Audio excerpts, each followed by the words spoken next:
Hello everybody and welcome back to Stray Thoughts. My name is Kyla and I am here today with Florian and Matthew Woodwell. Florian. What is your role in the Glass Menagerie?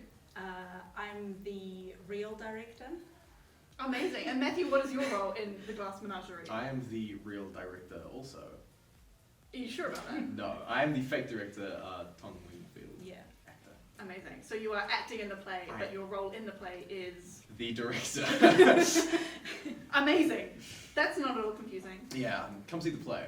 Florian, what is the Glass Menagerie about? The Glass Menagerie is about a family who are destroying each other from the inside. It's kind of just about what if everything in your life went wrong forever, and then you just kind of kept going down and down and down and down. That's kind of what it's about. So it's like rock bottom and then rock bottom's basement. Yeah, it's like, oh, you thought this was the worst it could get? No, it could get worse. Yeah. I'm sure that'll be a good time. I can't wait to walk out crying. Okay. What's your vision for the play? How long do you have? So the play in its very basic form is about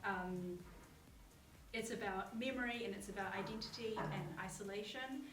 But because the play was originally put on in the 1950s, the queerness that is very inherent to it couldn't be as explicit as it is, even though it is currently, I would say, blindingly obvious, especially if you know Tennessee Williams' live. But part of what I was thinking was bringing that more to the forefront, interrogating it not thematically but textually. That's amazing. That's so beautiful. So why did you choose the Glass Menagerie? Well, when I was but 15 years old, I read it in English class and I went, this is fucked up. That's so cool. And now it's happening. Now it's happening in front of me, and I get to think about Laura's disability on stage rather than writing a really bad English essay about it. Incredible. How are rehearsals going? It's just a real joy to be in this space. I'd say it's hard to tell that Florian isn't a first-time director? Yes. It's hard to tell. The rehearsals are very well planned out in advance. The cast are very trusting in Florian's vision. There's not a lot I can say to be improved. And I've worked with a lot of directors. High praise. I wrote everything that he said in what we're about to do right now. Because you are the real director after all. Yeah. You know, he's just a cheap copy. Mm. Sorry, that was really mean of me. Oh, I wasn't listening. Oh, great. In rehearsals, have there been any silly little moments? Have there been any silly little moments? No, we keep it very dour. We begin every rehearsal by thinking over our darkest memories to get everyone in the space of the darkness of the play. I mean, we do lots of bits, but none of them are safe for camera. That's for sure. Okay. Florian, who is your favourite character in the play? You can't ask me that. But I just did.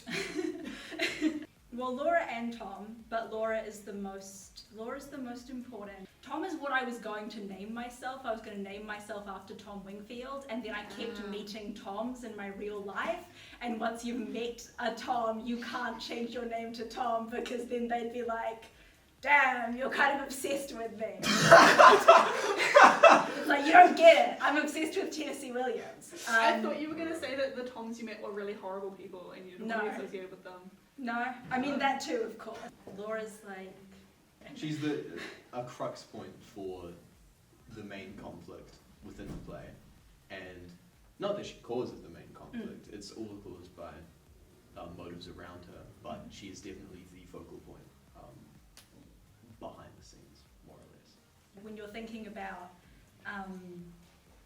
discrimination and you're thinking about identity and you're thinking about memory and privilege, which is also one of the big things that I'm thinking about with the play, is the fact that some people are enabled to do things that she can't. When you're thinking about queerness and you're thinking about what we as queer people don't have access to, this like hegemonically ideal heterosexual life, it's like we, as queer people, we don't have access to that, but also Laura, as a disabled person, doesn't have access to that, so the veneer of normality is denied to her even though she desires it, whereas for our queer characters, it is denied to them, but also they reject it, and it's like that difference in power and consideration. Can you tell I've been thinking about this for 4 years? Yes, it shows. Is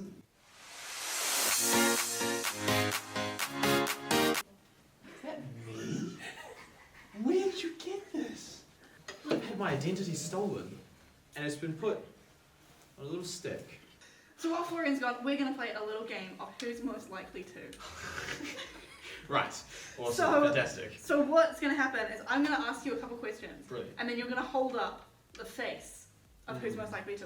Who is most likely to cry on closing night? That is Florian. I mean, Florian is very attached to this play. You've been thinking about this for 4 years since high school. I have not been thinking about this for 4 years since That's high a school. good point.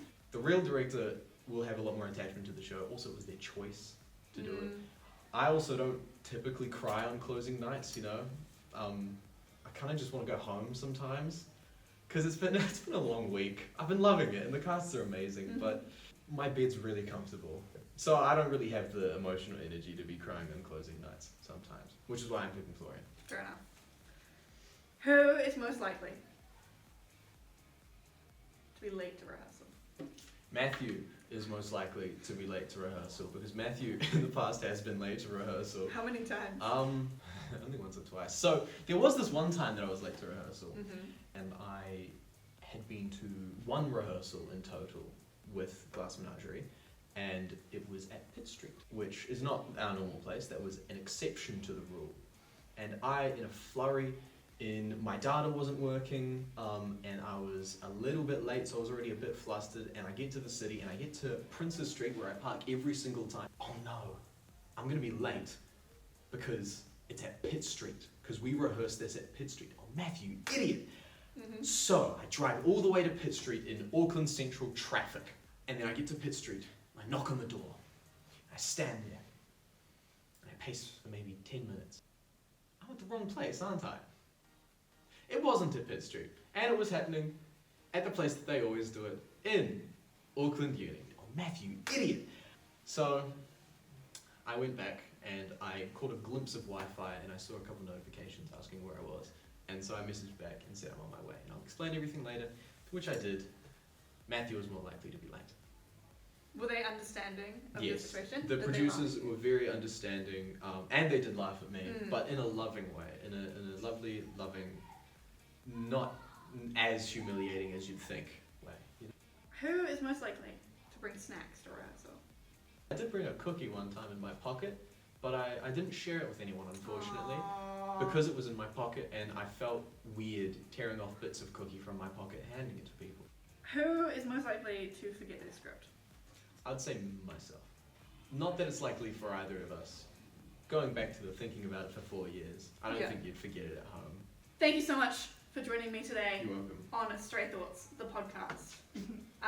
If people would like to come and see the show, where can they get tickets?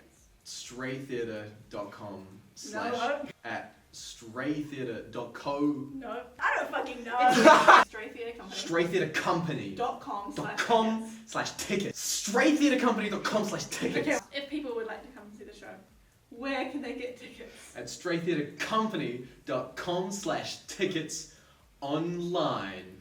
Any final words before we go? They can be made up words. I lied earlier when I said I was the fake director.